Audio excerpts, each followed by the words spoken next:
Quiero invitarles ahora sí a estar en pie y por favor ubiquémonos en el Evangelio según San Juan capítulo 15. San Juan capítulo 15, versículo 1 en adelante.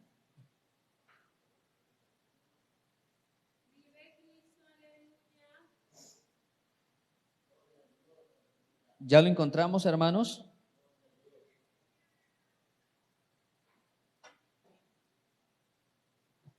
Gloria al nombre del Señor. Dice la palabra del Señor.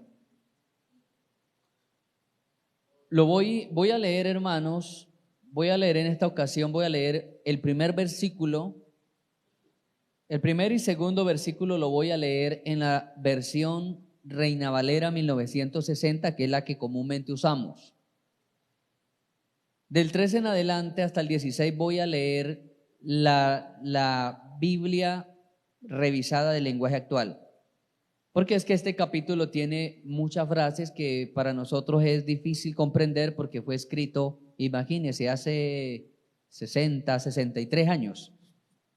Entonces voy a leer hasta el versículo 2, 1 y 2, y luego voy a leer la revisión del lenguaje actual.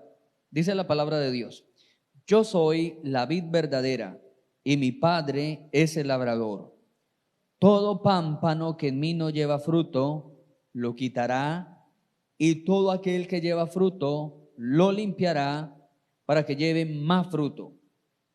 Quiero leerles ahora sí, hermanos, la versión lenguaje actual. Dice así. Jesús continuó diciendo, desde el versículo 1, Jesús continuó diciendo a sus discípulos: yo soy la vid verdadera y Dios, mi Padre, es quien la cuida. Versículo 2. Si una de mis ramas no da uvas, mi Padre la corta, pero limpiará las ramas que dan mucho fruto para que ellas den mucho más fruto. Versículo 3. Ustedes ya están limpios gracias al mensaje que yo les he anunciado. Versículo 4. Si ustedes se mantienen unidos a mí, yo me mantendré unido a ustedes. Ya saben que una rama no puede producir uvas si no se mantiene unida a la planta. Del mismo modo, ustedes no podrán hacer nada si no se mantienen unidos a mí. Versículo 5. El discípulo que se mantiene unido a mí y con quien yo me mantengo unido es como una rama que da muchos frutos. Pero si uno de ustedes se separa de mí, no podrá hacer nada. Versículo 6. El que no se mantenga unido a mí, le pasará lo mismo que a la rama que no da frutos. Los cortan y los tiran. Luego que se secan, les prenden el fuego. Versículo 7. Si ustedes se mantienen unidos a mí y obedecen todo lo que yo les he enseñado, recibirán de mí, de mi Padre, todo lo que ustedes pidan. Versículo 8. Si ustedes dan mucho fruto y viven realmente como discípulos míos, mi Padre estará orgulloso de ustedes. Versículo 9. Así como el Padre me ama a mí, también yo los amo a ustedes. Nunca dejen de amarme.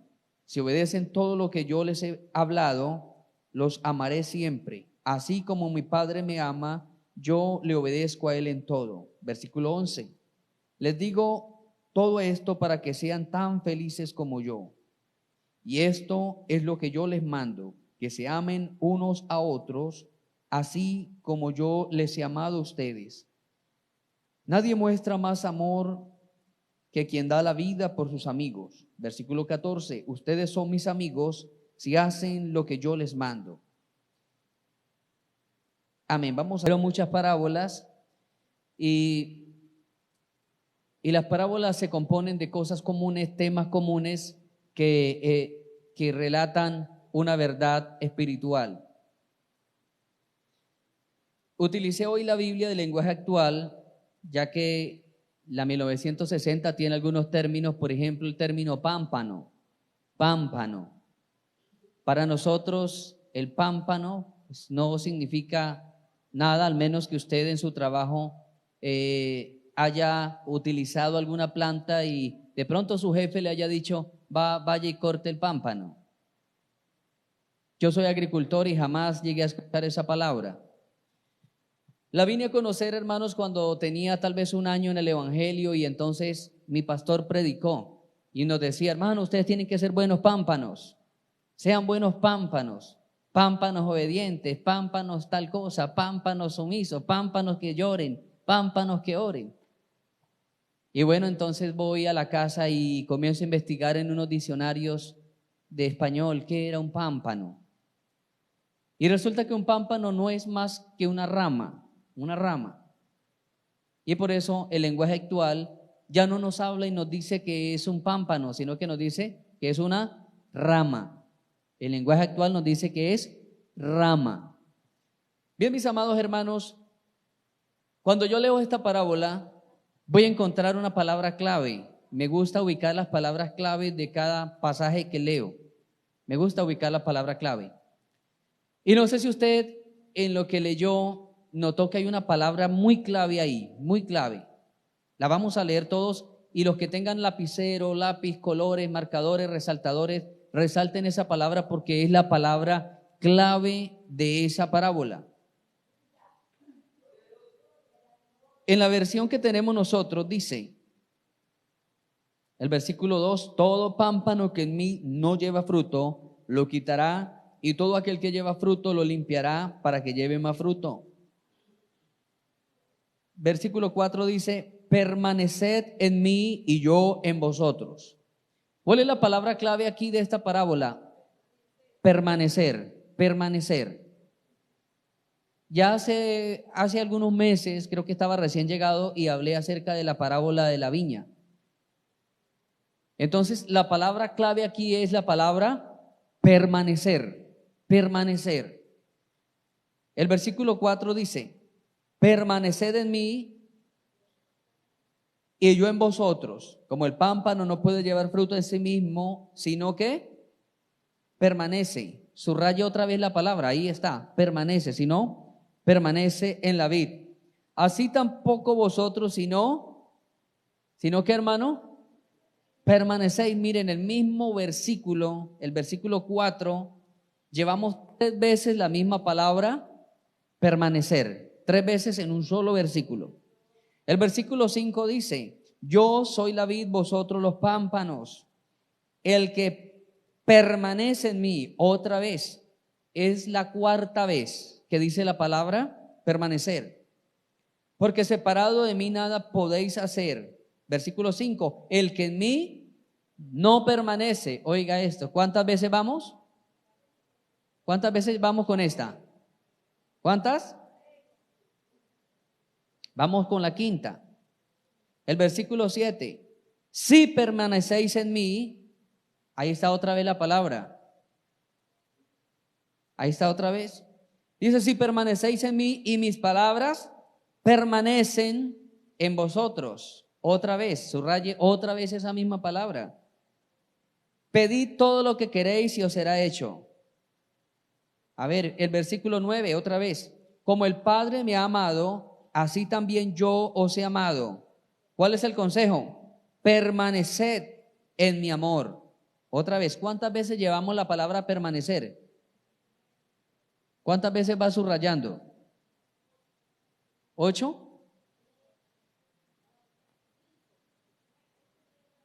Unas dicen 5, otros 7, otros 9. Bueno, el versículo 10 dice, si guardareis mis mandamientos, permaneceréis. Oiga, ahí aparece otra vez. Si guardareis mis mandamientos, permaneceréis en mi amor, así como yo os he guardado los mandamientos de mi Padre y permanezco. Oiga, otra vez, permanezco. Solamente que aquí lo está diciendo en primera persona. Y volvemos a leer el versículo 16. Dice, no me elegiste vosotros a mí, sino que yo os elegí a vosotros. Y os he puesto para que vayáis y llevéis fruto. Y vuestro fruto, ¿qué, hermanos? Permanezca. Aparece ahora, hermano, en tiempo futuro. Para que vuestro fruto permanezca en tiempo futuro, se aguante, persista, esté ahí firme. ¿Cuántas veces tenemos en esta parábola esa misma palabra permanecer? 11 veces. Vea qué buenos estudiantes son, hermanos. 11 veces. Entonces, la palabra permanecer en esta parábola es la palabra principal. ¿Cuál es el propósito del Señor a través de esta palabra? Que usted y yo permanezcamos. Eso, hermano. Que usted y yo, ¿qué? Permanezcamos. Y mientras usted y yo tengamos vida, todos los días el enemigo de nuestra alma nos va a poner trabas y trampas en el camino, obstáculos para que dejemos de permanecer en Dios. Todos los días vamos a tener, hermano, obstáculos. Vamos a tener obstáculos espirituales, pereza, sueño, cansancio, desánimo. Vamos a tener también obstáculos sentimentales. No me comprenden, no me entienden. Papá no va al culto, mamá no va al culto. Vamos a tener obstáculos familiares. Vamos a tener obstáculos físicos, obstáculos de salud. Vamos a tener obstáculos económicos. Vamos a tener obstáculos externos de personas que van a venir a querer combatirnos y a echarnos abajo la fe. Todos los días, Jesús dijo, cada día trae su propio mal. Cada día trae su propio mal. Todos los días usted se va a encontrar con un frente de batalla nuevo. Todos los días usted tendrá que recurrir a la trinchera. Por eso Pablo le dice a Timoteo, pelea la buena batalla y echa mano de la vida eterna. Quiero decirle, estimado hermano, el evangelio no es un camino pasivo, es un camino activo, es un camino de guerra, es un camino de buscar las estrategias para yo sobrevivir. Si usted ha venido al evangelio y piensa que el evangelio es extremadamente fácil, que sencillamente yo llevo una Biblia debajo del brazo, voy a una iglesia y de la iglesia voy a mi casa y de mi casa a mi trabajo y tengo un círculo vicioso, déjeme decirle, no ha entendido todavía esto que Jesús llamó el camino de la fe. El camino de la fe es un camino donde Jesús dijo que teníamos que andar llevando una cruz. No una cruz de metal, no una cruz de palo, una cruz de esfuerzo, una cruz de sacrificio, una cruz de abnegación, de dejar muchas cosas con tal de agradar a Dios. ¿Cuántos alabamos a Cristo Jesús? A su nombre. Hermanos, tal vez no hemos entendido muchas cosas de la parábola de la vid, porque Colombia no es un país en potencia productora de uvas. Israel es un país en potencia productor de uvas. Y hay muchas clases de uvas en Israel. Hace años, en el 2016, Dios me permitió viajar a República de Chile. Chile es uno de los países, creo que de todo el continente americano, es el primer productor de uvas de este continente. Exportador al menos para más de 150 países. Exporta muchas uvas. Y conocí clases de uvas allá en Chile que aquí jamás las hemos llegado a ver. Uvas totalmente extrañas. Conocí una clase de uva que la mata es toda morada, toda morada. Y como se cultivan muchas frutas, cuando íbamos pasando por un cultivo a ambos lados de esa clase de uva y yo veía todo morado hacia los lados, allá conocí los cultivos de kiwi, conocí una fruta que aquí en Colombia jamás la he visto, tal vez usted la haya comido o la conozca, que se llama el damasco. Y el damasco es una fruta muy popular que la exportan para Europa, es muy costosa en Europa. Y aquí en Colombia, al menos yo no he visto un árbol ni la fruta, ni jamás había escuchado que existiera una fruta llamada damasco. Y allá me dieron a probar damasco. Y entonces yo, viendo esos cultivos de color morado oscuro, púrpura, le dije al pastor que me iba guiando, hermano, ¿qué son esos cultivos de color morado? El color morado intenso, púrpura. Me dice, son cultivos de uva, hermano, son viñedos. Son viñedos, son uvas. Pero ya había estado visitando un hermano que tenía un viñedo grande, enorme, pero el viñedo era de color verde, verde claro, verde normal. Me había llevado ese pastor también a otro viñedo donde las uvas son las que conocemos nosotros acá, que le llaman uva chilena, que es grande y muy dulce.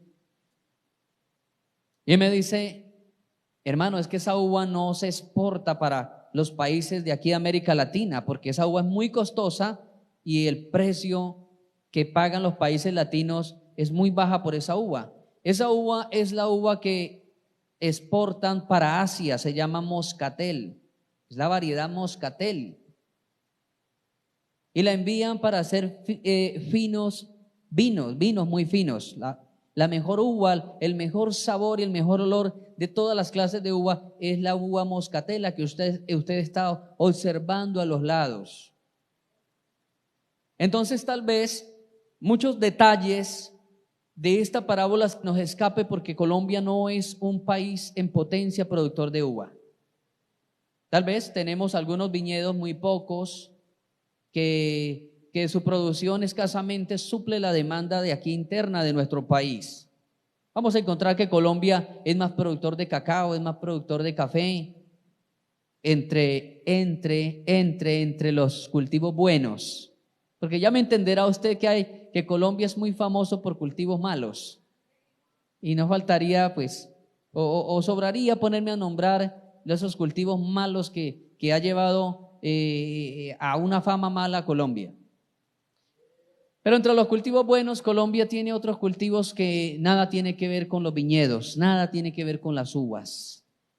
Bueno, hermanos, para los israelitas la uva es de vital importancia porque es la fruta que más se cultiva en esas regiones. Es una planta muy resistente a los climas, muy resistente a los veranos. Es una planta que su raíz, su genética es extraída de los desiertos. Así que es muy aplicativa a los terrenos de Israel. La viña, la uva, es muy aplicativa a esos terrenos porque tiene poca demanda de agua, muy resistente a los veranos, muy resistente a los climas, muy resistente a las plagas. Y entonces los israelitas han tenido mucho que ver con el cultivo de la uva, mucho que ver. Desde el Génesis hay una historia de un gran hombre de Dios que se puso a hacer un guarapo de uva y le sobró porque hizo mucho y lo guardó, y a los 2 o 3 días el guarapo estaba fermentado, pero él dijo: no lo voy a botar, me da lástima botarlo. Se levantó la tinaja y se tomó eso, y luego ya salió, hermano, ebrio. Se llamaba el hermano Noé. Desde ahí viene un registro bíblico del contacto de los israelitas o de los hebreos con las uvas. Los historiadores de la antigua Europa le conocen a la uva como la fruta de los dioses. Así le llaman, la fruta de los dioses. En todos los registros, oiga esto, hermanos, en todos los registros de imperios que el mundo ha tenido, siempre todos los registros hablan de uvas, de vinos.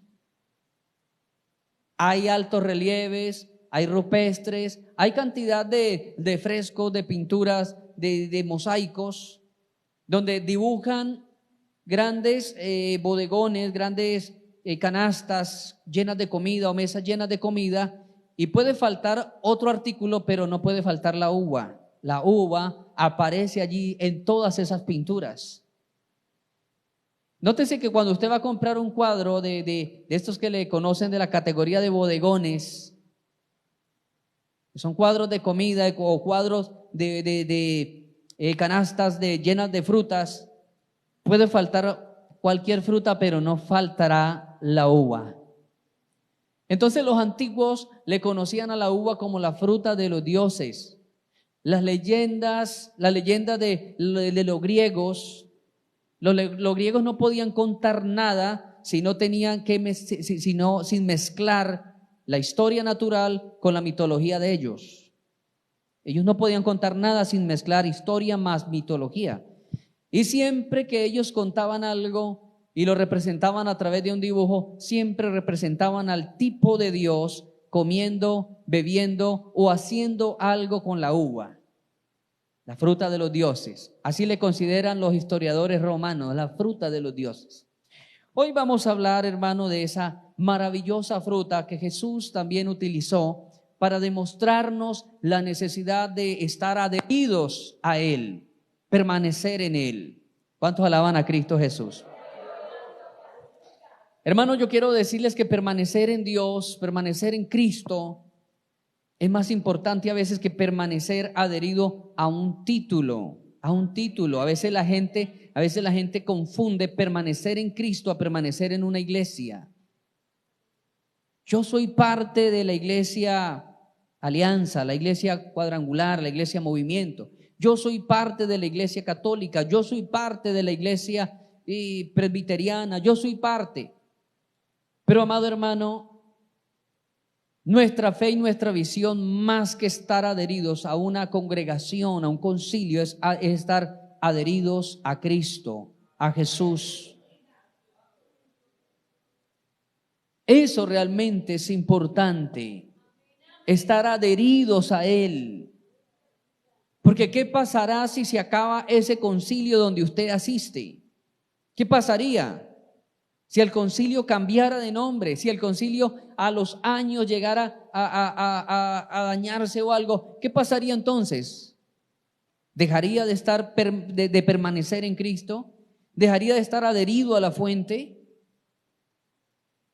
Mis amados hermanos, hoy día a mucha gente, escuchaba hace muchos años, escuchaba de dos concilios que se encontraron en un pueblo, y fue realidad, hermanos, se encontraron en un pueblo evangelizando. Ambos concilios ubicaron jornadas de evangelismo el mismo día y era un pueblo pequeño. Y mientras unos iban por la izquierda, el otro iba por la derecha y se encontraron en un punto. ¿Y ustedes qué hacen aquí? No, estamos hablando del evangelio. Pues les va a tocar que se devuelva porque el día lo sacamos nosotros, estamos hablando nosotros. Y finalmente llegaron a un altercado tal que uno de ellos tomó la Biblia del otro, le arrancó las hojas y se las lanzó en la cara. Y el otro no resistió y le quitó la Biblia y con esa Biblia se la puso también en la frente. Hermanos, y fue totalmente una vergüenza en ese pueblo, una vergüenza para el evangelio, una vergüenza para el cuerpo de Cristo, porque estar adherido a Cristo no es golpear a otro que proclama también la sangre de Cristo. Estar adherido a Cristo nada tiene que ver con que yo soy el único salvo y los demás están ya en la quinta paila del infierno. Nada tiene que ver eso, hermano. Nada tiene que ver.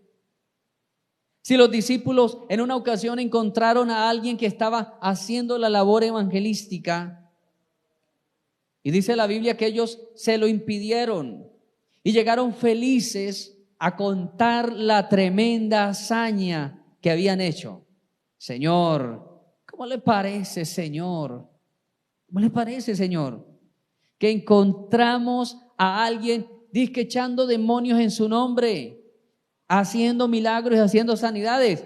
Pero tranquilo, Señor, sus queridos discípulos se lo prohibieron. Sus discipulazos, Señor, se lo prohibieron.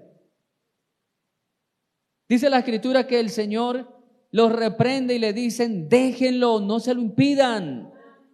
No se lo impidan, porque el que no está conmigo, el que no siembra conmigo, entonces desparrama. Le quiso decir a que él estaba sembrando también. Estaba haciendo una labor, déjelo, no se lo impidan. ¿Cuántos alabamos el nombre del Señor? ¿Qué es estar adherido a Cristo? ¿Qué es estar adherido a la vid verdadera? Hermanos, la planta de la uva es una planta que se siembra o se propaga. La forma de sacar semilla de la uva es a través de brotes, de cortes de ramas, en la agronomía se le llama propagación por esquejes, que es cortar una rama que esté buena, que esté vital, y esa ramita le voy a untar algo que se llama raizador y la voy a plantar dentro de una tierra buena, y cuando ya ella retoña, entonces la voy a plantar en el punto donde quiero que esté la mata. Así es la propagación de las matas de uva. Recuerde, propagación por esqueje. Se corta una rama vital de una planta que esté adulta, pero que tenga características buenas. La persona que va a sembrar la uva no va a cortar ramas de una planta enferma, que tenga sus hojas de un color amarillento, de una planta estéril, porque hay plantas que son muy productoras de frutos. Entonces, cuando la persona quiere propagar, quiere sacar semilla, ubica una planta bonita, buena, que tenga un registro de producción, que no se le haya determinado o no se le hayan contado plagas y enfermedades a esa mata, y entonces la persona va y corta la ramita que se le llama esqueje en lenguaje técnico de agricultura, y va y la siembra. Por eso Jesús dijo: yo soy la vid verdadera. Lo que quiso decir el Señor es: yo soy la mejor mata, la mata principal. Ustedes son aquellos retoñitos que fueron sacados de mí y ahora se sembraron para que ustedes también empiecen a producir. A su nombre. Oiga esto, hermano, en agricultura, cuando se cortan esquejes de una planta que está enferma, lo más propenso es que al brotar, al retoñar aquellas ramas, y puede que aquella planta crezca con un desarrollo normal, pero va a llegar un momento en que las enfermedades de la genética de ella se van a empezar a notar. Tarde o temprano, la enfermedad de la planta madre se va a empezar a notar en la planta hija. ¿Sí me estoy haciendo entender, hermano? ¿Me estoy haciendo entender? Por eso Cristo dijo: yo soy una vid buena, verdadera. Verdadera quiere decir la mejor planta que existe en el cultivo. Una planta sana, una planta productiva, una planta codiciable, una planta hermosa. Yo soy la planta verdadera de todo el cultivo que Dios tiene. ¿Cuántos alabamos al Señor por eso, hermano? A su nombre. Hermanos, ¿sabían ustedes que en el Antiguo Testamento, la vid, la planta, el cultivo de uvas era Israel? En el Antiguo Testamento. En el Antiguo Testamento, Israel era esa planta que Dios había puesto para que fuera luz a las naciones, para que todas las naciones miraran a esa vid y la codiciaran, quisieran tener los frutos de ella, anhelaran tener frutos, producir como ella. Trasladémonos un poco al capítulo 5, deje marcado ahí, hermano, el capítulo 15 de Juan, y vamos al capítulo 5 de Isaías.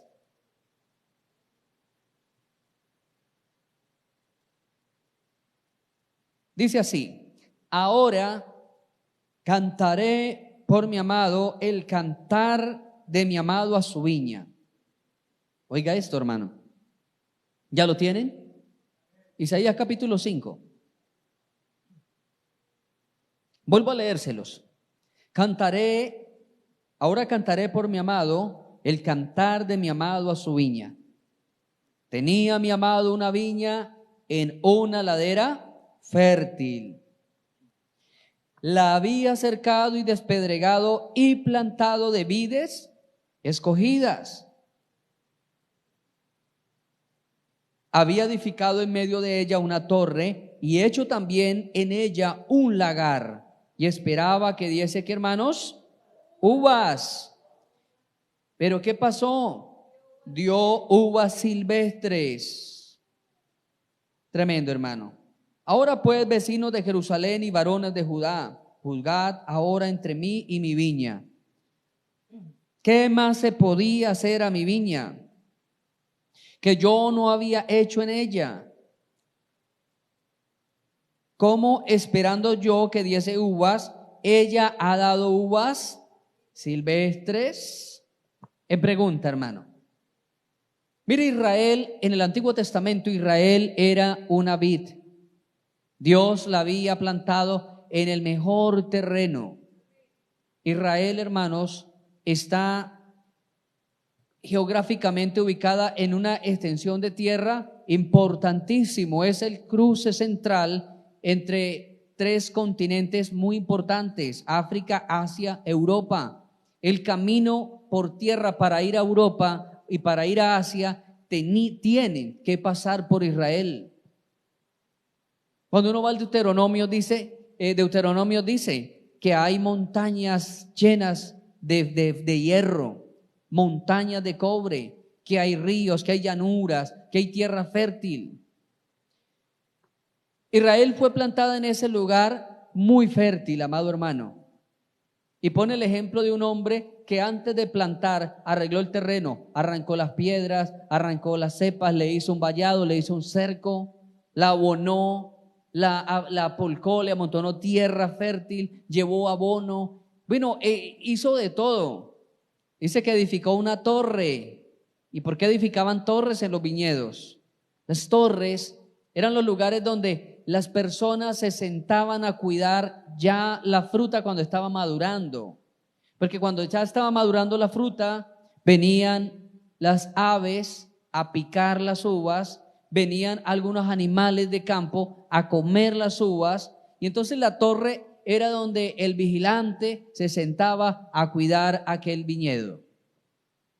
Dice que había hecho un lagar también, un lagar. Un lagar era una alberca en piedra, la tallaban, los israelitas tallaban la piedra y le dejaban un pequeño canal hacia una alberca, pero le dejaban un canal o un conducto, porque cuando ya la uva estaba madura, la depositaban en aquella alberca, se quitaban los zapatos, se aseaban los pies, se cortaban las uñas y luego empezaban a masajear, a pisar esas uvas maduras, y el extracto de esa uva corría por el canal y era depositado en un cántaro. Los israelitas se llevaban el vino. Dice la escritura que todo ese proceso le había hecho el dueño de esa viña. Pero resultó que cuando se maduró y fueron a probar los deliciosos frutos, dice que los frutos eran silvestres. Era una uva amarga, porque las uvas silvestres son amargas, no se pueden comer. Y entonces viene la pregunta del Señor. Él hizo tantas cosas buenas por Israel, pero al momento de esperar el fruto de Israel, Israel dio frutos malos que no se podían comer, que no eran agradables delante de Dios. ¿Por qué dieron frutos malos? Porque no permanecieron en Dios. Mira, amado hermano, el capítulo 15, volvamos al capítulo 15. En el Nuevo Testamento Israel ya no es la vid. En el Nuevo Testamento Jesús es la vid.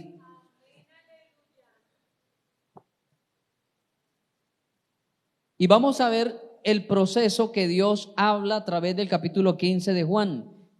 Habla de dos procesos. Dice que para los que permanecen en Él, los que permanecen adheridos a la vid, dice que Él los va a podar. Pero para los que no permanecen en Él, Él los va a cortar. ¿Los va a qué, hermano? A cortar. Pero apodar también significa cortar. Apodar también es cortar.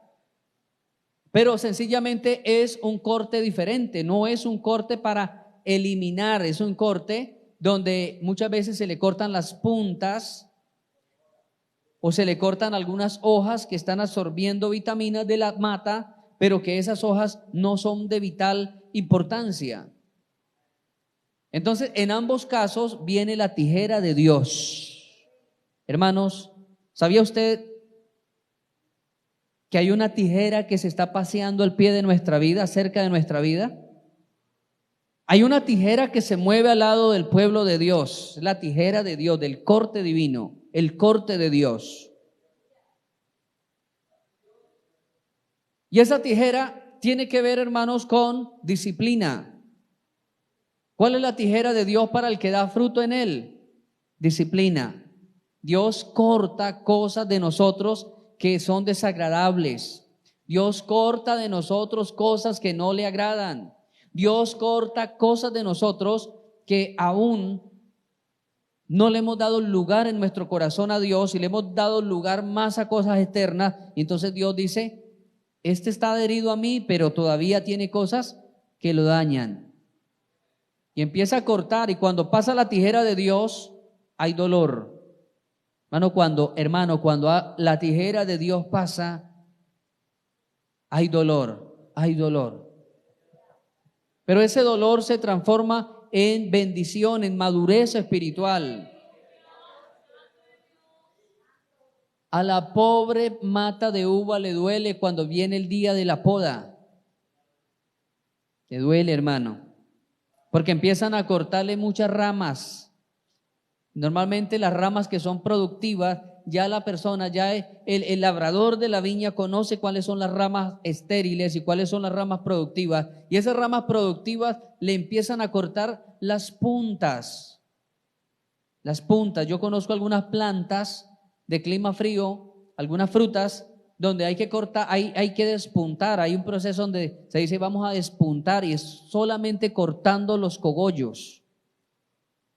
Para que esa rama no se extienda extremadamente larga porque finalmente no produce nada. Entonces se corta a una longitud y cuando ella se corta y ella sana, de inmediatamente empieza a ramificar, empiezan ramas nuevas a brotar por los lados. Y entonces ya no va a ser una rama que va a producir, sino que pueden ser 4 o 5 ramas que van a producir porque ella se convierte en varias ramas.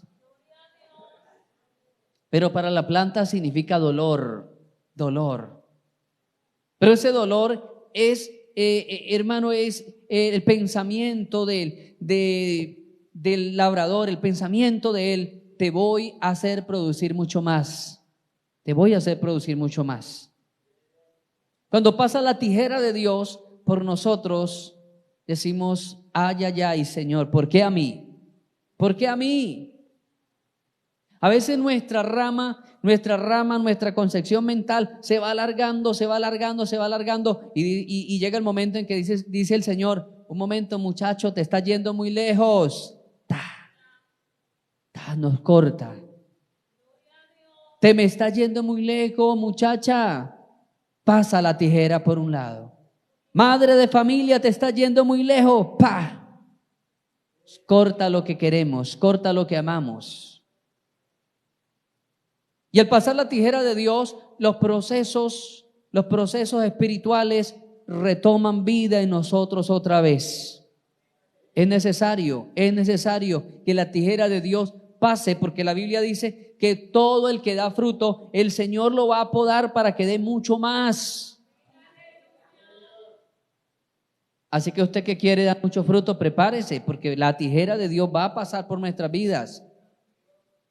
Algo que queremos, algo que amamos, algo que detiene nuestro caminar en Cristo, de repente el Señor va a empezar a cortar para que empecemos otra vez a retomar la vitalidad en el Señor, para que nos acordemos que habíamos dejado de correr hacia Él porque la bendición nos había detenido un poco.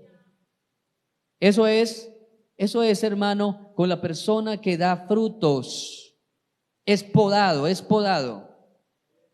Pero algo más cruel es lo que pasa con aquel que no quiere dar frutos en Dios. Más cruel, porque dice que será cortado y llegará al punto en que se va a secar. Un científico antiguo dijo que las cosas caían por su propio peso. Las cosas caen por su propio peso. Y entonces la persona que pasa mucho tiempo y está adherido a la iglesia, pero no está adherido a Cristo, llega el momento en que se secará, Porque hay personas que preguntan, pastor, y tal persona y tal señora, ¿por qué no la saca? ¿Por qué no saca a tal señor? ¿Por qué no saca a fulano? ¿Por qué no lo echa fuera? ¿Por qué no le prohíbe entrar? Porque, hermanos, la ley de la Biblia actúa como la ley de la gravedad. Las cosas caen por su propio peso. ¿Creen ustedes que el Señor Jesús no sabía lo que vendría a través de Judas el traidor? Él lo sabía. Sabía que Pedro lo negaría, sabía todo lo que acontecería, pero sin embargo el Señor dejó a Judas, y Judas estaba adherido a la compañía de los discípulos, pero no estaba adherido a Cristo. No lo estaba bien, no estaba bien adherido a Cristo, no estaba absorbiendo de su savia, que era la gracia de Dios en él. Por eso, mi hermano, miremos dónde estamos nosotros adheridos. ¿Está usted adherido realmente a Cristo? Cuando usted está adherido realmente al Señor, pasa la tijera que pase, pero se cumple lo que Pablo dijo. Ni lo alto, ni lo profundo, ni peligros, ni enfermedades, ni hambre, ni peste, ni lo alto, ni lo profundo, ni ángeles, ni demonios, ni ninguna cosa creada me podrá separar del amor de Dios que es en Cristo Jesús, Señor nuestro. Usted se da cuenta, hermano, que la tijera pasó por Jot. Pasó esa tijera, quitándole 10 hijos de golpe, quitando riquezas y quitando la salud, quitando la honra, la fama que él tenía. Esa tijera pasó allí, hermano. Pero cuando pasó todo aquel tiempo de calamidades, Job descubrió y dijo: de oídas, yo te había oído, pero más importante que oír es verte. Más importante que oír a Dios es aprender a conocerlo, mi amado hermano. Pasó esa tijera por ahí. Pablo le oraba a Dios y le decía: Señor, quita de mí esa enfermedad. 3 veces le pidió a Dios que le quitara el aguijón de su carne, pero Dios le respondió a la tercera oración: Pablo, no pidas más que te quite eso. Pablo, no me pidas más, porque eso que está pasando, ese emisario, ese aguijón, es lo que te está manteniendo en la iglesia, es lo que te mantiene humilde. Pablo, ese aguijón es lo que no te deja volverte un orgulloso. Es el que ese aguijón es el que no te deja salir de la iglesia, te mantiene allí humillado. Es lo que te hace sentir humano y no ángel. Porque es que Pablo tenía unas revelaciones increíbles, amado hermano. Pablo era tremendo, tenía los dones, tenía ministerios, Dios lo respaldaba en milagros, en sanidades. Era el maestro. Ningún escritor de la Biblia era tan versado como lo fue Pablo. Los escritores y los historiadores dicen que Pablo sabía hablar con fluidez 8 idiomas. Era políglota, era tremendo, hermano. Y entonces Dios le dijo: esa enfermedad, ese problema que usted tiene es lo que lo mantiene adherido a mí. Y no me pida, porque no se lo voy a quitar nunca. ¿Qué cosas estarán siendo la tijera en su vida, amado hermano, pero usted no ha entendido? Y vive criticando, y vive dolido, y vive allí reclamándole a Dios, pero resulta que esa tijera le está despuntando a fin de que usted no se extienda al mundo, a fin de que usted no se vaya de la grey de Dios. Y luego dice que al que no quiere dar fruto es cortado, pierde la conexión, y tarde o temprano se va a secar, tarde o temprano. Pasa como la rosa.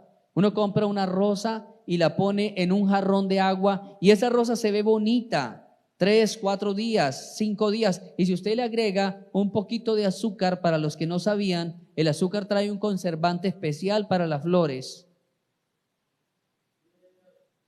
Y si usted le agrega un poquito de azúcar allí al agua, la revuelve y pone esa rosa le puede durar 8 o si es un clima frío hasta 15 días, esa rosa.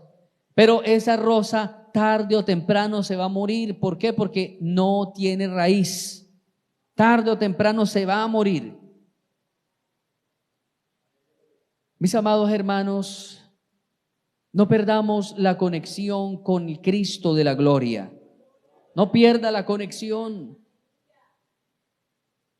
Dice la Escritura que permanecer en Él es permanecer en el amor que Él ha tenido para con nuestras vidas. El versículo 16 dice: no me elegiste vosotros a mí, sino que yo os elegí a vosotros y os puesto para que vayáis y llevéis, ¿qué, hermano? Frutos. Para que lleven frutos. Le preguntaba un día a un hermano, porque me hablaba de que la gente no daba fruto hoy día y que la gente no daba fruto. Le pregunté y le dije: hermano, ¿qué son los frutos? Según usted, ¿qué son los frutos? Y entonces me dijo: bueno, hermano, pues los frutos. Y entonces me lanzó al antiguo pastor de él. No dijo lo que yo pienso, sino lo que el pastor me enseñó. Es que orar, ayunar, leer la Biblia, esos son los frutos que Dios quiere de nosotros. Diezmar, ir al templo. Pero cuando uno va a la iglesia, a la Biblia, usted va a encontrar que orar no es un fruto. Orar es una responsabilidad de nosotros. Ir a la iglesia no es un fruto. Ir a la iglesia es un contacto de gratitud para con Dios. Ir a la iglesia es buscar la instrucción, es buscar el aprendizaje. Ir a la iglesia no es un fruto. Dar el diezmo no es un fruto. Dar el diezmo sencillamente es la responsabilidad, la gratitud por lo que Él nos ha provisto. Y entonces, ¿qué es dar fruto? Gálatas en el capítulo 5 nos habla qué son los frutos. Nos habla de 9 frutos. Y nos dice que el fruto del Espíritu es amor, gozo, paz, paciencia, benignidad, fe, mansedumbre y templanza. 9 frutos. ¿Cuáles son los frutos que Dios quiere que usted dé, amado hermano? Los frutos del Espíritu Santo. Los frutos, son 9 frutos. Esos son los frutos que realmente Dios quiere que su iglesia dé. Que su iglesia no sea iracunda, sino que tenga mansedumbre. Oiga, hermano, yo estudiando hace algunos meses atrás la palabra mansedumbre, hermano, y encuentro una riqueza literaria hermosísima en ese fruto de la mansedumbre. Una riqueza maravillosa, hermano, maravillosa, que quedé abismado de lo profundo que es el fruto de la mansedumbre.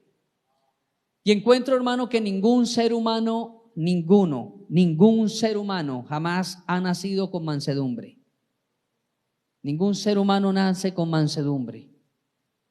La mansedumbre es una palabra del griego que tiene que ver con alguien que doma una bestia. Alguien que domó una bestia. ¿Cuántos de los que están aquí han llegado a ver cómo doman un caballo? ¿Ha visto alguna vez las prácticas que hacen para domar un caballo, una mula, un macho? Hermano Gentil, ¿sí lo ha visto? Hermano Gentil, el hermano Benítez también, que es de campo. ¿Sí han visto? Don Juan ha visto cómo mansan un caballo. ¿El hermano ha visto alguna vez? Mira, hermano, tienen una cantidad de prácticas para amansar un animal de esos. Increíble. Cuando están amansando estos animales, y nosotros vivimos 3 años y medio en la costa, aunque yo me crié en una finca donde usaban animales para la molienda. El vecino de la finca de nosotros era amansador. Yo crecí viendo cómo amansaban. Especialmente el vecino, él recibía solamente mulas, animales de raza mular. Sí. Increíble, hermano. Y ese señor era muy pequeño de estatura, pero tenía un coraje para amansar esos animales, que esos animales veían a ese señor y esos animales se le veía cómo se intimidaban y era un señor de muy baja estatura. Pero en Aguachica duramos casi 4 años viviendo al lado de una pesebrera donde amansaban caballos. Al lado del hermano, la casa lindaba con la casa de un hermano que era mansador, de los más antiguos del pueblo. Y los hijos de él, casi la mayoría, eran amansadores y tenía una pesebrera y ahí amansaban los caballos. Y yo un día vi que tenía un caballo amarrado la cabeza con la cola y el pobre caballo estaba en un círculo. Desde por la mañana lo vi ahí. Eran las 3 de la tarde y pasé a preguntar algo y todavía tenía amarrado el caballo así. Como unas 6 horas amarrado el caballo, la cabeza con la cola. Y le pregunté, hermano Demetrio, ¿ese proceso qué es? ¿Por qué ese animal está así? Dijo, hermano, sencillo, porque es el cuello es nuquiduro, es duro de cabezal.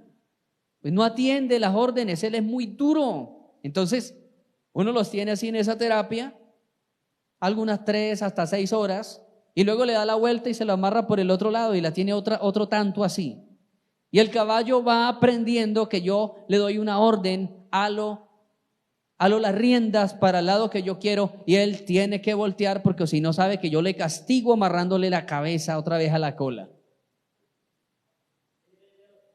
Sí. Y cuando iban a domar los caballos para colocarlos paso fino o para que dieran un paso especial, ellos le amarraban cadenas a los pies, a las patas. El caballo tiene patas. Le amarraban cadenas y cosas que sonaran. Y entonces el caballo iba caminando y él sentía el fastidio y a la vez el miedo porque cada vez que él daba un paso le sonaba abajo y entonces él comenzaba a sacudir y le dejaban eso el tiempo que fuera hasta que él se acostumbraba a caminar así. Él quedaba andando como si fueran la punta de los cascos. Y veíamos las terapias que le hacían a esos animales hasta que quedaban una sedita andando espectacular, caminando bien, trabajando bien, obedeciéndole al ser humano. Perdían esa furia que ellos traían, perdían esa furia y ahora quedaban animales certificados para que cualquier persona las utilizara en cualquier destreza. Entonces, el fruto de la mansedumbre tiene que ver, según el griego en que fue escrito, tiene que ver con alguien que domó una bestia. Alguien que domó una bestia. Hermano, algo increíble es que cuando se escribe el Antiguo Testamento, el mayor precursor del Antiguo Testamento fue Moisés. Y cuando Dios llamó al mejor precursor del Nuevo Testamento fue Pablo. Y ambos, tanto Moisés como Pablo, eran asesinos. Y Dios llama a gente peligrosa para llevar esta gran comisión. Llama a Moisés, que había matado y escondido a un egipcio, y Pablo, que participaba en la muerte de los cristianos también. ¿Cuál fue la diferencia? Permitieron que el fruto de la mansedumbre obrara en ellos y que esa fiera que había en el corazón fuera aplastada, amado hermano, para ser siervos de Cristo Jesús. A su nombre. Oiga, hermano, la Biblia dice que el hacha ya está puesta al árbol que no da fruto también, ¿cierto? Y cuando dice que el hacha está puesta, pues la idea, hermano, permítame, hago el ejemplo con esto, no veo algo más así acertado. Bueno, la idea es de un hombre que se echó al hombro el hacha y me dijo: voy a cortar aquel árbol porque llevo tanto tiempo y años y nunca produce nada, y se echó el hacha al hombro. Pero que cuando llegó al árbol, la idea que da la Biblia es que el hombre llegó al árbol y tal vez se quedó apreciando el árbol, le puso el hacha a la cepa, la parte baja del árbol, dejó el hacha ahí y empezó tal vez a ponerse los guantes, a apretarse los pantalones, a alistarse para empezar a sacarle el bocado al palo para derribarlo, pero que de pronto alguien lo llamó, de pronto alguien le dio un silbo y le dijo: ¡hey, venga que lo necesitan! Y entonces la idea que la Biblia da es que el hombre dice: no me llevo el hacha, la voy a dejar ahí porque cuando yo venga yo siempre lo voy a tumbar. Dejó el hacha ahí puesta. Por eso dice la Biblia: el hacha está puesta ya a la raíz del árbol. Y la idea principal que la Biblia da en su original griego es que ese hombre dejó el hacha ahí y se fue a hacer un oficio.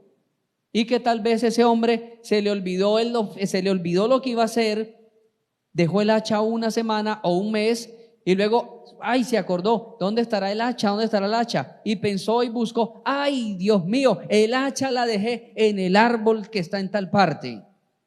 Me voy a tumbar ese árbol y le recojo el hacha.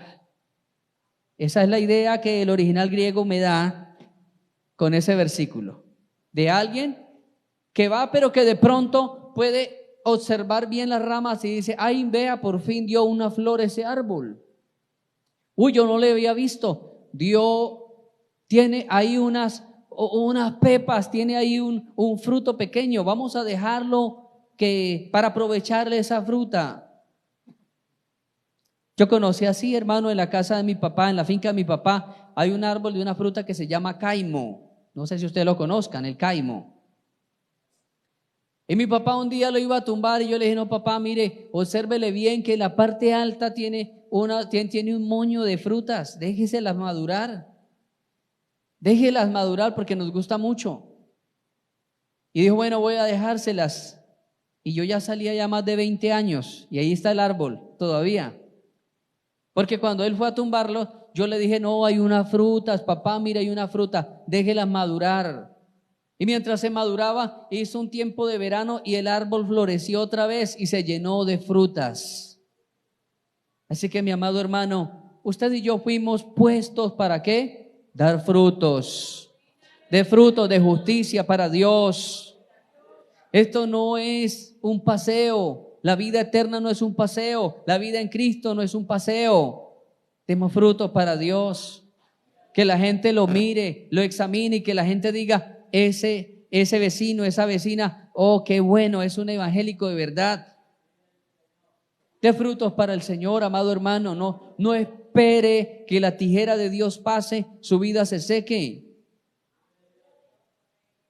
Y si hay cosa tremenda, hermano, es cuando la vida espiritual se seca. Cuando la vida espiritual se seca, ya no hay deseo de ir a culto, ya no hay deseo de orar, no hay deseo de leer la Biblia, ya los coros, los cánticos son aburridores, ya nada le motiva. Comienzan a crecer otras hierbas en la vida, comienza a crecer la crítica, la murmuración, comienza a crecer la burla, comienza a crecer, hermano, la queja. Hay tantas cosas que crecen, amado hermano, cuando no hay frutos para Dios. Hoy permita que la tijera de Dios corte aquellas cosas que son malas, dañinas, negativas en su ser. Si tenemos que llorar, digámosle: Señor, es preferible llorar un momento, pero reír en una eternidad. Corta de mi vida lo que estorba, quita de mi vida lo que no es tuyo. Dígnese a estar sobre sus pies, amada.